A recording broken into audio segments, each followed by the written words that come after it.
Hello everyone, आज हम पढ़ेंगे एनसीईआरटी क्लास 10th ज्योग्राफी का चैप्टर 4 एग्रीकल्चर। इंडिया की जो पॉपुलेशन है उसका लगभग 1/3 जो हिस्सा है 1/3 पॉपुलेशन इंडिया की एग्रीकल्चरल एक्टिविटीज़ पे डिपेंड करती है, मतलब खेती पे डिपेंड करती है। एग्रीकल्चर एक प्राइमरी एक्टिविटी है और ये जो मोस्टली काम करते हैं एग्रीकल्चर में वो फूड को प्रोड्यूस करना, मतलब खाने को प्रोड्यूस करने का काम करते हैं।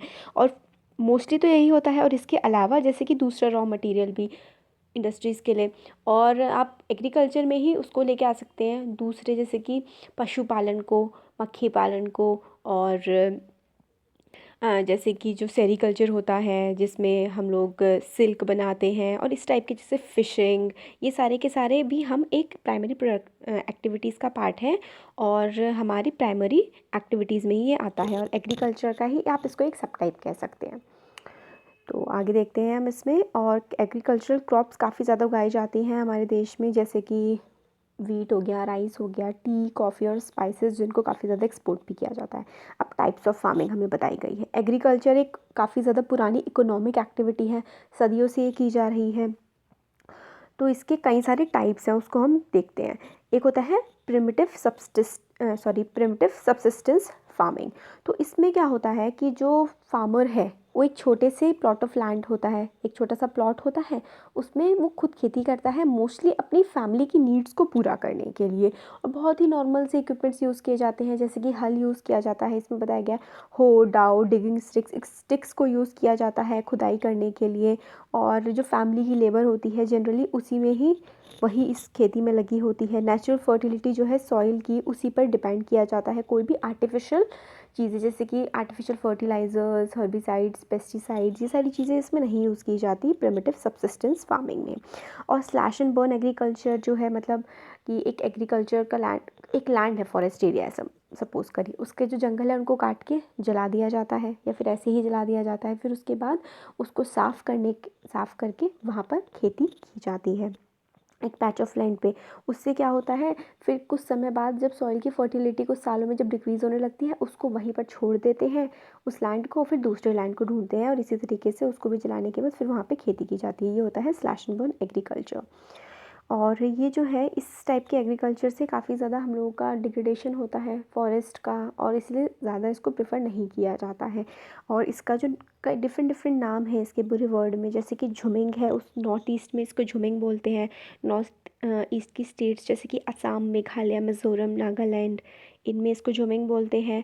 और पमलो मणिपुर में इस टाइप से, मतलब दीपा in Bastar district of Chhattisgarh, Andaman Nicobar islands में ये वाली जो प्रैक्टिस फॉलो की जाती है स्लैश एंड बर्न की। झूमिंग क्या होता है ये बताया गया है। Slash and burn agriculture is known as milpa, जो है मैक्सिको में इसको बोलते हैं, सेंट्रल अमेरिका में, और ये कोनुको वेनेजुएला में, रोका ब्राज़ील, मज़ोल सेंट्रल अमेरिका। तो आप पढ़ सकते हैं कि कहाँ कहाँ इसके क्या क्या नाम होते हैं। और इंडिया में इसको काफ़ी सारी चीज़ों से बोला जाता है।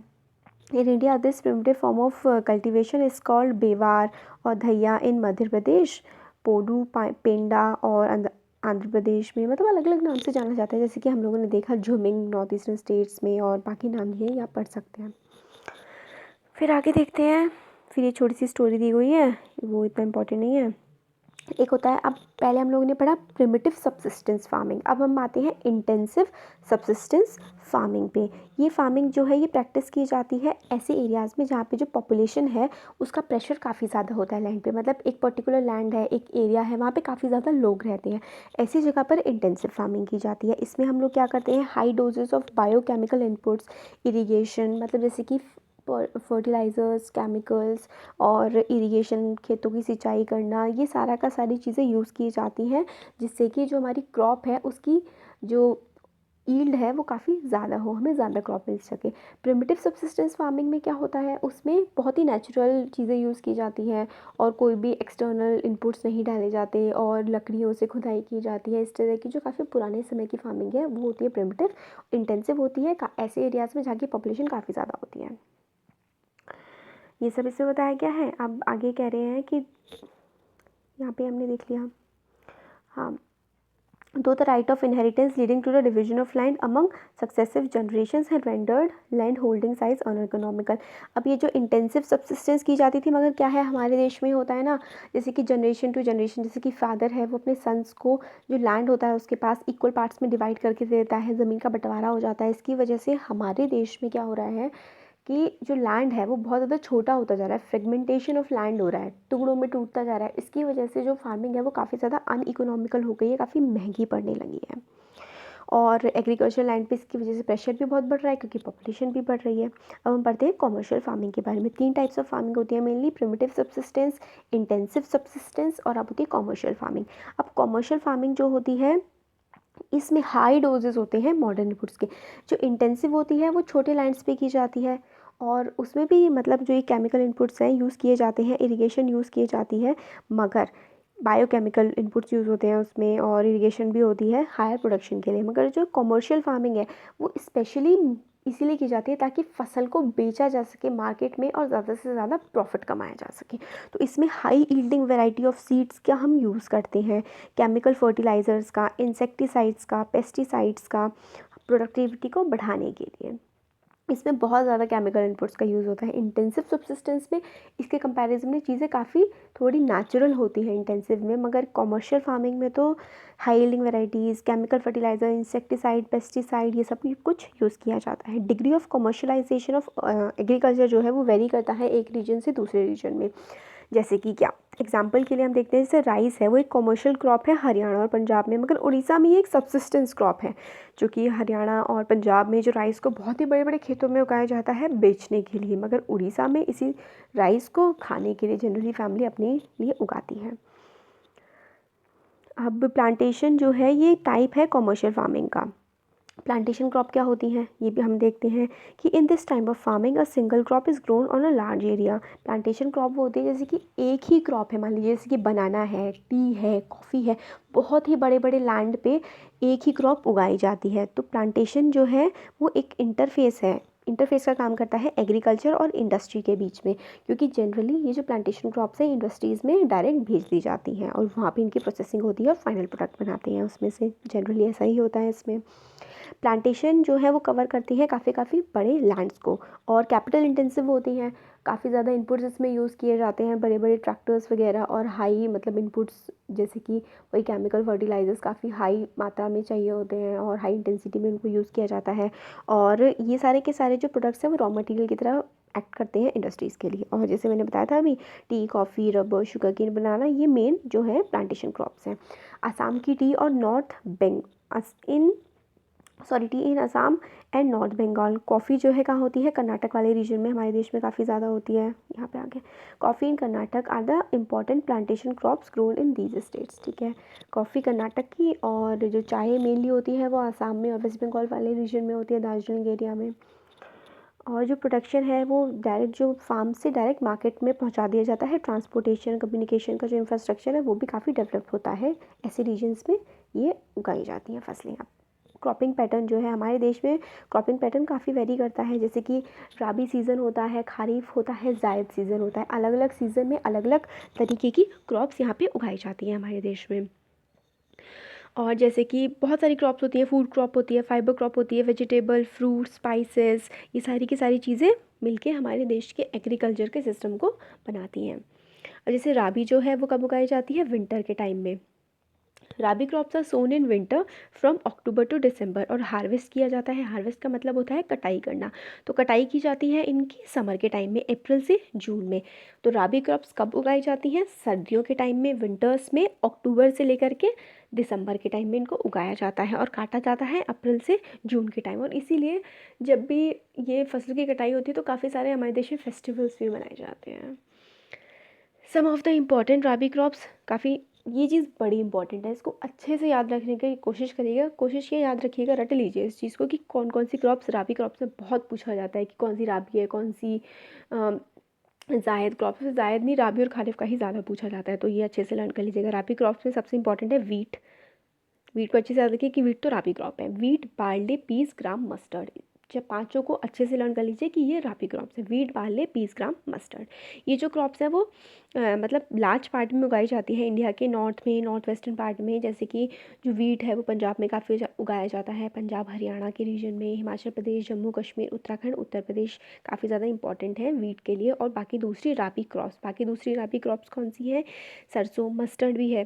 ये तो आपने मूवीज़ में देखा ही होगा कि सरसों के खेत में मतलब काफ़ी सारे एक्टर एक्ट्रेसेस डांस करते रहते हैं। तो सरसों जो होती है ना वो जनरली वीट के साथ ही उगाई जाती है।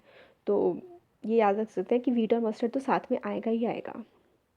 और मटर को भी आप ऐसे याद रख सकते हैं कि जो पीज़ है वो जनरली हम लोगों को विंटर्स के टाइम में ही खाने को मिलती है, नहीं तो समर्स के टाइम में तो हम लोगों को वो फ्रीज जो होती है सफल मटर वो मिलती है। तो इस तरीके से आप तीन चीज़ों को तो याद रख सकते हैं कि वीट, पीज़ और मस्टर्ड हम लोगों की राबी क्रॉप है, हमें विंटर्स में मिलती है। और फिर इसमें है आगे बताते हैं कि जो बारिश है, प्रेसिपिटेशन है, विंटर्स के मंथ में कैसे आती है। हम लोगों ने 9th क्लास में पढ़ा था ये चीज़। वेस्टर्न टेम्परेट साइक्लोन्स जो होते हैं, साइक्लोनिक डिस्टर्बेंसेस की वजह से, जो कि टेम्परेट रीजन में, मेडिटेरियन रीजन में आते हैं साइक्लोन्स, उसकी वजह से हमारे देश के वेस्टर्न स्टेट्स में भी बारिश होती है।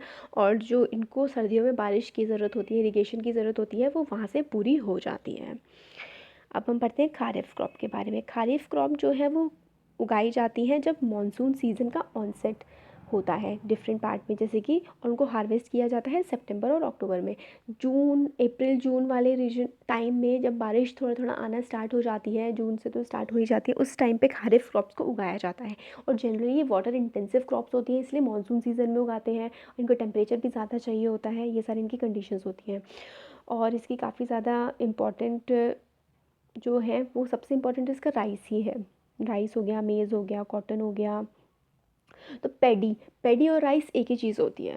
तो इसके इम्पॉर्टेंट जो क्रॉप्स है वो है राइस, मेज़, ज्वार, बाजरा, तूर जिसको हम अरहर की दाल बोलते हैं, मूंग, उड़द। काफ़ी सारी पल्सेस उगाई जाती हैं गर्मियों के सीज़न में। तो पल्सेस का नाम तो अगर आपको नहीं आता है तो किसी पल्स का नाम आया तो जनरली आप मतलब तुक्का मार के कह सकते हैं कि वो खारिफ सीज़न में पड़ती है। तो ज्वार, बाजरा, तूर, मूंग, उड़द, cotton, jute, groundnut and soybean, ये सारी की सारी फसलें जो हैं ये खारिफ की हैं। और ये गर्मियों के सीज़न में सितंबर से अक्टूबर के टाइम में ये हार्वेस्ट की जाती हैं और उगाई जाती हैं जून वाले टाइम में। और इम्पॉर्टेंट राइस ग्रोइंग रीजन्स जो हैं हमारे देश के, आसाम में बारिश काफ़ी ज़्यादा पड़ती है, गर्मी होती है, इसलिए आसाम में, वेस्ट बंगाल में, coastal region of Orissa, Andhra Pradesh, Telangana, Tamil Nadu, Kerala, Maharashtra, particularly in the जो भी रीजन्स हैं ना जहाँ पे हमें बारिश अच्छी पड़ती है वहाँ पर ये जो है राइस की क्रॉप मेनली उगाई जाती है। और पैडी जो है वो काफ़ी ज़्यादा इंपॉर्टेंट क्रॉप बन गई है। राइस भी उगाया जाने लगा है पंजाब और हरियाणा वाले रीजन में, जब से वहाँ पे इरिगेशन की फैसिलिटीज़ काफ़ी ज़्यादा अच्छी हो गई हैं। और इसको पैडी को राइस राइस और पैडी एक ही चीज़ है। तो पैडी को काफ़ी ज़्यादा नामों से जाना जाता है, जैसे कि औस, अमन और बोरो। ये इंपॉर्टेंट है, एग्जाम में यूपीएससी में क्वेश्चन आया हुआ है इसका कि औस, अमन, बोरो किस चीज़ की वेराइटीज़ हैं। मतलब अलग अलग क्रॉप्स के नाम दे दिए, वीट की है, राइस की है, पल्स की है, कि किसी फ्रूट की है। तो ये राइस की वेराइटी है औस, अमन और बोरो। और खारिफ और राबी सीज़न के बीच में एक शॉर्ट सा सीज़न आता है समर के टाइम में, उसको हम जायद सीज़न बोलते हैं। जायद सीज़न में हमें काफ़ी सारे जो फ्रूट्स होते हैं ना, जैसे कि वाटरमेलन, तरबूज, मस्क मेलन, खरबूजा और कुकुम्बर, खीरा, ये सारे के सारे जो फ्रूट्स हैं हमें इसी सीज़न में मिलते हैं, जायद सीज़न में। अब और बाकी जैसे वेजिटेबल और फूड क्रॉप, शुगर केन। और जो शुगर केन होता है, हाँ, जो गन्ने का होता है, गन्ना होता है ना, गन्ने को लगभग पूरा 1 साल लगता है उगने में। अब मेजर क्रॉप्स के बारे में हम थोड़ा डिटेल से पढ़ते हैं इसमें कि काफ़ी सारी फूड और नॉन फूड क्रॉप्स हमारे देश में उगाई जाती हैं। और वो किस पे डिपेंड करती है कि कौन सी फसल कहाँ उगेगी। एक तो क्लाइमेट बहुत बड़ा फैक्टर होता है कि कैसे टेम्परेचर है, कितनी बारिश चाहिए। फिर सॉइल कैसी है, अलुवियल सॉइल चाहिए होती है बहुत सारी फसलों को, किसी को ब्लैक सॉइल चाहिए होती है, किसी को एरिड रीजन में होता है। तो काफ़ी सारे फैक्टर्स हैं, स्पेशली होता है सॉइल, क्लाइमेट और टेम्परेचर जो फसल को उगाने के लिए ज़रूरी होता है। मेजर क्रॉप्स हैं उनके बारे में हम पढ़ते हैं। राइस जो है स्टेपल क्रॉप है। स्टेपल क्रॉप का मतलब होता है कि जो जनरली खाई जाती है, जो खाना हम रोज़ खाते हैं ना, जैसे कि चावल है हम रोज़ खाते हैं, वीट है हम रोज़ खाते हैं। तो इसी तरीके से जो राइस है वो हमारी कंट्री के ज़्यादातर लोगों की एक स्टेपल क्रॉप है। हमारी कंट्री जो है वो सेकंड लार्जेस्ट प्रोड्यूसर है राइस का चाइना के बाद। जनरली हमारी कंट्री मतलब टॉप 10 प्रोड्यूसर्स में तो आती ही है ऑलमोस्ट सारी फसलों की, जो मतलब इंडिया में उगाई जाती हैं, पूरे वर्ल्ड में सबसे ज़्यादा खाई जाने वाली फसलों की टॉप 10 प्रोड्यूसर्स में इंडिया आती ही है, मोस्टली क्रॉप्स में ऐसा है। ये जो है एक खारिफ क्रॉप है, जैसे हमने देख लिया टेम्परेचर इसे चाहिए होता है अबव 25 डिग्री सेल्सियस, इसका मतलब ये गर्मियों में उगने वाली है। ह्यूमिडिटी का मतलब होता है जो हवा होती है उसकी नमी को हम ह्यूमिडिटी बोलते हैं, वो भी अच्छी हाई ह्यूमिडिटी होनी चाहिए। और रेनफॉल जो है वो भी अच्छी होनी चाहिए, 100 सेंटीमीटर तक की रेनफॉल होनी चाहिए, वरना इसको इरीगेशन की ज़रूरत पड़ती है। और इसमें बताते हैं आगे कि अगर लेस रेनफॉल है तो आपको इरीगेशन करना पड़ेगा। और राइस ग्रो की जाती है नॉर्थ इंडिया के प्लेन्स में, नॉर्थ ईस्टर्न इंडिया में, कोस्टल प्लेन्स में, मतलब जो तटीय इलाके हैं वहाँ पर, डेल्टा के रीजन में जहाँ पे डेल्टास बनते हैं। और development of dense network of irrigation, मतलब इरिगेशन का जो, हाँ पहले अभी बार हम देख लेते हैं ज़रा कि राइस कहाँ कहाँ पर मेनली उगाया जाता है।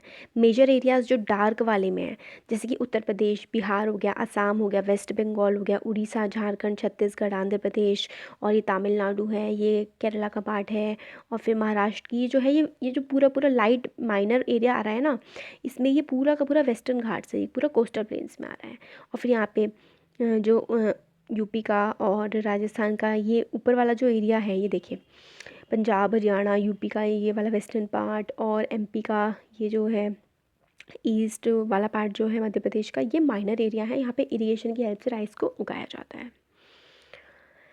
और जहाँ पे कैनाल इरिगेशन है, ट्यूबवेल्स हैं, ऐसे लेस रेनफॉल वाले एरियाज़ हैं जैसे कि पंजाब, हरियाणा, वेस्टर्न उत्तर प्रदेश और पार्ट्स ऑफ राजस्थान, यहाँ पे भी इरिगेशन की सहायता से जो राइस है उसको उगा लिया जाता है। अब वीट जो है वो second most important cereal crop है हमारे देश की।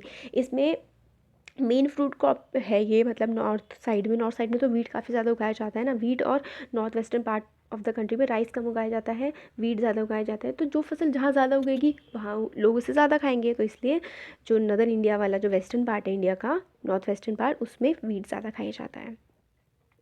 और वीट जो है वो एक राबी क्रॉप है, जैसे हमने पहले देखा था, और इसको जो है ठंडा ग्रोइंग सीज़न चाहिए होता है, और जब पकने के लिए इसको काफ़ी ज़्यादा ब्राइट सनशाइन चाहिए होती है, इसलिए इसको उगाया जाता है अक्टूबर नवंबर वाले टाइम में, ठंडा मौसम है, और काटा जाता है कब, मार्च अप्रैल वाले टाइम में। उस टाइम पे क्या होता है, काफ़ी ज़्यादा तेज़ सनशाइन होती है हमारे देश में, रेनफॉल कम चाहिए होती है, कम पानी लगता है वीट को उगाने में, 50 से 75 centimetre of rainfall evenly distributed over the growing season, मतलब पूरे टाइम पे इसको इतना इतना पानी चाहिए होता है। और गंगा सतलुज प्लेन्स और north western black soil region of Deccan ये मेजर प्रोड्यूसिंग एरियाज़ हैं। सबसे ज़्यादा कहाँ उगाया जाता है हमारे देश में वीट, पंजाब, हरियाणा, उत्तर प्रदेश, बिहार, राजस्थान और पार्ट्स ऑफ मध्य प्रदेश।